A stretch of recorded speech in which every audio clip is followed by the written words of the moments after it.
कल जब मैं प्रार्थना कर रहा था, परमेश्वर का आत्मा मुझे बता रहा था कि जो सैटेलाइट्स हैं हमारे, उनके लिए प्रार्थना करनी है, क्योंकि फ्यूचर में जो डेविल है वो उनके ऊपर भी अटैक करने की कोशिश करेगा। सैटेलाइट वॉर्स होंगी आने वाले समय में, कि जो चीजें आपको दिखा रही है नीचे क्या हो रहा है, उनको खत्म करने की शैतान कोशिश करेगा। ये कम होने वाली चीजें नहीं है। आपको लगता है फ्यूचर में कुछ रिलैक्स हो जाएगा, कुछ अच्छा हो जाएगा, लेकिन फ्यूचर डार्क के बाद, डार्कर के बाद, आगे के बाद, वो बुरे के बाद बुरा ही होगा।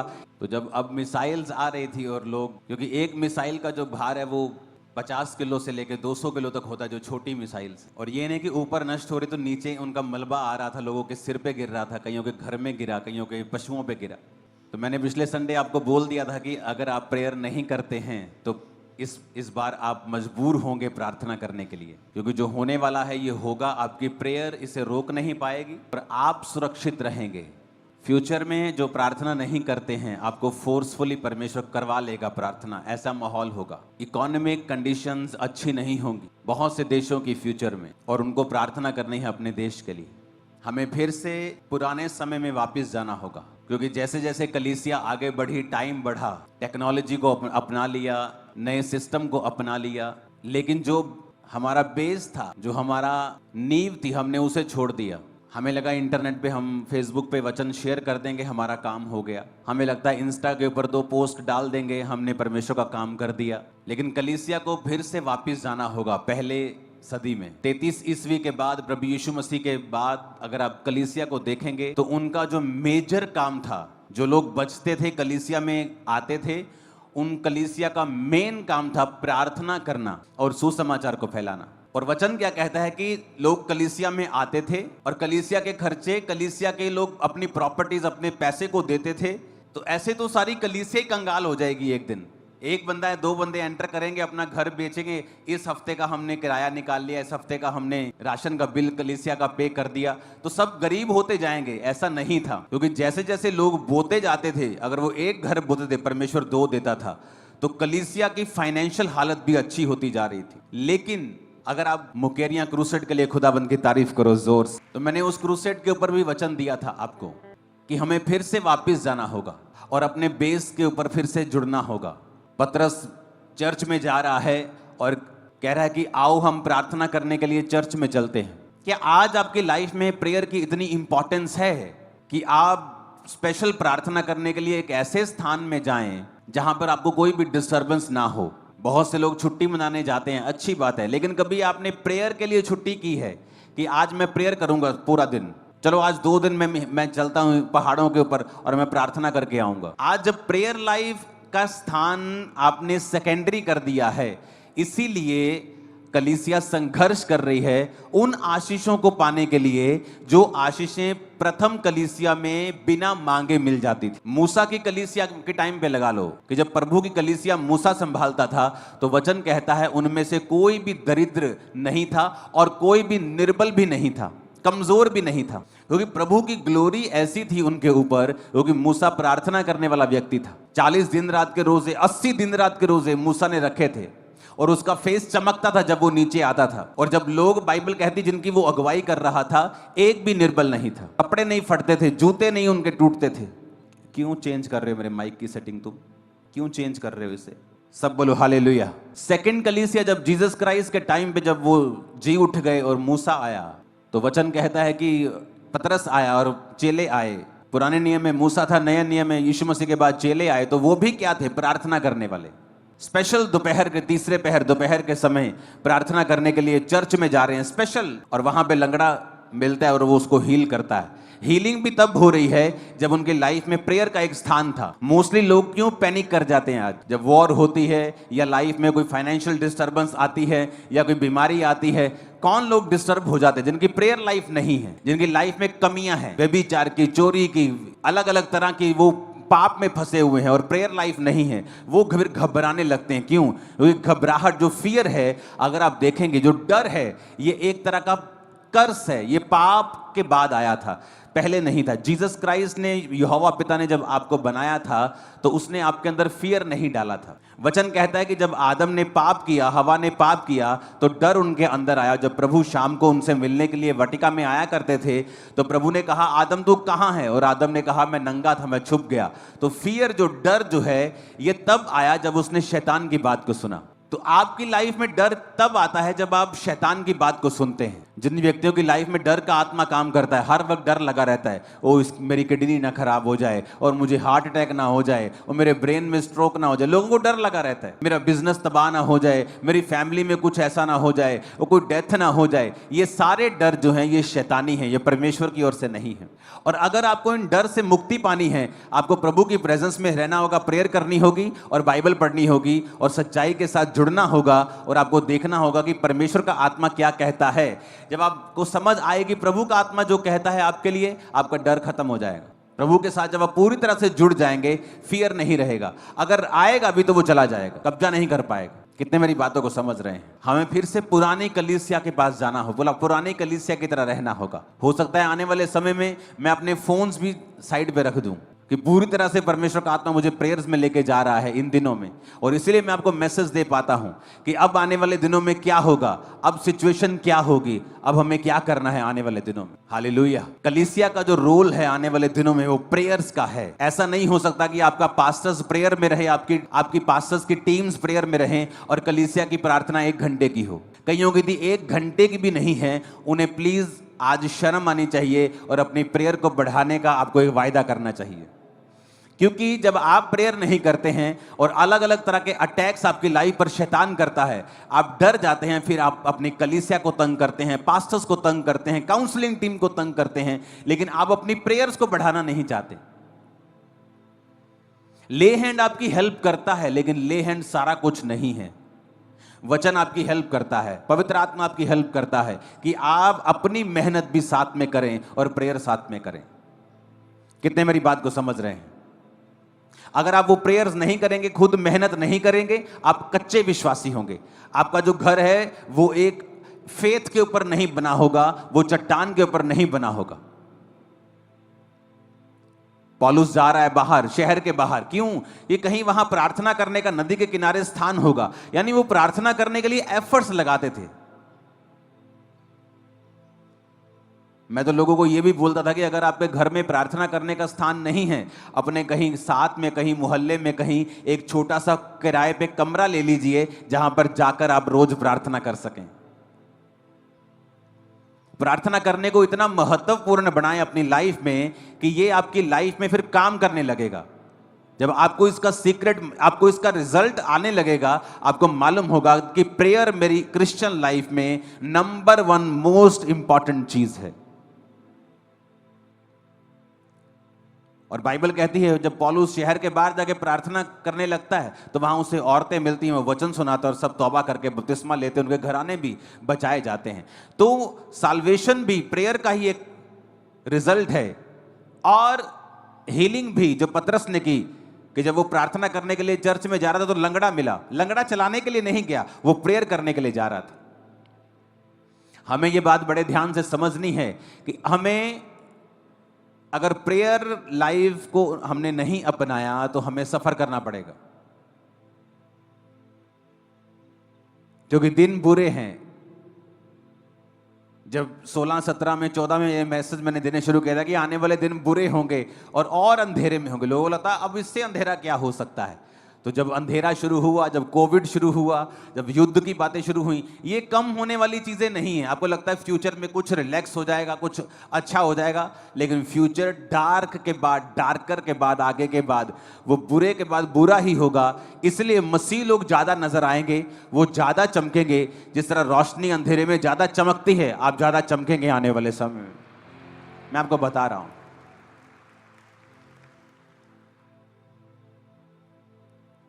हालेलुया। जिन लोगों को आप वर्ल्ड लेवल के ऊपर आज काम करता देख रहे हो, Donald Trump, president Donald Trump जैसे कई ऐसे लीडर्स बहुत कम हैं जो आत्मा के द्वारा चलते हैं। अब यूएस प्रेसिडेंट के आसपास कई बार जब वो प्रार्थना करने के लिए इनवाइट करता है, प्रेयर ब्रेकफास्ट करता है, बहुत सारी चीजें करता है। आप कभी ध्यान से देखना, उसके आसपास जो पास्टर्स हैं, मोस्टली अपनी कलीसिया के जैसे पास्टर्स, जिनकी बड़ी बड़ी कलीसियाएं हैं, जो आत्मा का काम करते हैं, आप सारे डोनाल्ड ट्रंप के आसपास देखोगे उस पर ले हैंड करके प्रार्थना कर रहे होते हैं। वो भी इस बात को समझता है कि मुझे अगुवाई की जरूरत है, मुझे स्पिरिचुअल लोगों की जरूरत है। कल जब मैं प्रार्थना कर रहा था, परमेश्वर का आत्मा मुझे बता रहा था कि जो सैटेलाइट्स हैं हमारे, उनके लिए प्रार्थना करनी है, क्योंकि फ्यूचर में जो डेविल है वो उनके ऊपर भी अटैक करने की कोशिश करेगा। सैटेलाइट वॉर्स होंगी आने वाले समय में, कि जो चीजें आपको दिखा रही है नीचे क्या हो रहा है, उनको खत्म करने की शैतान कोशिश करेगा। बहुत से लोग आप देखते हो बड़ी ऊंची पोजीशंस के ऊपर होते हैं, अफसर होते हैं, बड़े बड़े सरकारी अफसर, बड़े बड़े दूसरे अफसर, लेकिन अगर आप ध्यान से उनकी जिंदगी को देखें, जब आप उनसे मिलेंगे, वो अपनी जिंदगियों से सेटिस्फाइड नहीं होते, क्योंकि वो सरकार के कामों को करते हैं, बड़ी चीजें अच्छी बुरी कर रहे होते हैं। लेकिन जीसस ने मती से नफरत नहीं की। जो लोग मती को कह रहे थे, यीशु मसीह ने मती को वैसा नहीं कहा। तो जीसस ने कहा, जब जीसस ने उसको बुलाया कि मेरे पीछे आ जा, क्या अगर मती को खुश होता, मगर मती अगर अपने जीवन से सेटिस्फाइड होता, मैं आपको गारंटी देता हूं वो परमेश्वर के पीछे कभी नहीं चलता। मती अपनी लाइफ में वैक्यूम फील कर रहा था, अकेलापन फील कर रहा था, एक दोषीपन की भावना भी उसके अंदर थी, सेटिस्फाइड नहीं था अपनी जिंदगी से। और इसलिए जब जीसस क्राइस्ट ने कहा मेरे पीछे आ जा, वो अपनी सरकारी नौकरी को, जो उसको कितने लाखों रुपए आज के हिसाब से देती होगी, उसको लात मारकर वो परमेश्वर के पीछे एक सेकंड में हो गया। कारण क्या था? यही कारण, जब वो पीछे हो गया तो जो टैक्स कलेक्टर है उसके दोस्त भी वैसे ही होंगे, टैक्स कलेक्टर की पुलिस भी वहां की वाकफ होगी, क्योंकि पुलिस के साथ उसका नाता होगा, अफसरों के साथ उसका नाता होगा, क्योंकि जब कोई टैक्स नहीं देता होगा उसके ऊपर कार्रवाई करवाता होगा, तो उसके साथ सारे सभी गंदे लोगों का भी उसके साथ नाता था। तो जब वो बचाया गया और जीसस के पीछे हो गया, तो बड़े से पापी लोग यीशु मसीह के साथ बैठ के खाने लगे। तो फरीसी कहते ये तो पापियों के साथ खाता है। और यीशु मसीह ने क्या कहा, ये सुनकर 12 आयत में यीशु मसीह ने कहा, वैद्य भलो चंगों के लिए नहीं परंतु बीमारों के लिए आवश्यक है। इसलिए मैं तुमसे ये कहता हूं, तुम जाकर इसका अर्थ सीख लो, मैं बलिदान नहीं परंतु दया चाहता हूं, मैं धर्मियों को नहीं पापियों को बुलाने के लिए आया हूं। आज हो सकता है आप एक वैश्या को बड़ी ही घृणित निगाहों से देखते हो कि ये बहुत बड़ी पापिन है, आपके एरिया के ड्रग स्मगलर को आप देखते हो कि ये बहुत बड़ा पापी है, लेकिन कभी भी आपने उनको सुसमाचार नहीं दिया। आपने जो मोहल्ले में बदमाशी करता है आपने उसे बुरा जान लिया, लेकिन कभी भी सुसमाचार नहीं दिया। जब आप इन लोगों के पास जाएंगे, इनकी संगति करने के लिए नहीं, जो ये करते हैं उसका आनंद उठाने के लिए नहीं, बल्कि जो यीशु मसीह ने उनके लिए किया है उनको बताने के लिए, आप नोटिस करेंगे कि जो लोग सबसे बड़े पापी हैं, यीशु मसीह के पीछे सबसे ज्यादा और सबसे स्पीड के साथ वो चलना शुरू कर देंगे जैसे ही आप उनको वचन देंगे। आपको लगता है ये रिश्तेदार तो बहुत गंदा है, ये तो बड़े गलत पैसे कमाता है, ये तो बहुत ही खराब आदमी है, आप देखेंगे वही बंदा सबसे पहले यीशु मसीह को मानता है। क्यों? क्योंकि जब वो खराबी करता है उसके दिल में एक बेचैनी होती है, क्योंकि जो व्यवस्था है वो विश्वासियों और अविश्वासियों दोनों के लिए है। जो नियम बना है वो सारे जगत के लिए बना है। जब वो बुरा काम करते हैं लेकिन उनको मालूम नहीं होता वो बुरे काम में हैं, वो अपने माता पिता की आज्ञाओं को नहीं मान रहे होते, वो समाज के साथ अन्याय कर रहे होते हैं, विधवाओं अनाथों के साथ अन्याय कर रहे होते हैं, लेकिन उनको मालूम नहीं होता वचन। वो जितने बुरे होते हैं उतनी बड़ी बेचैनी उनके दिल में होती है।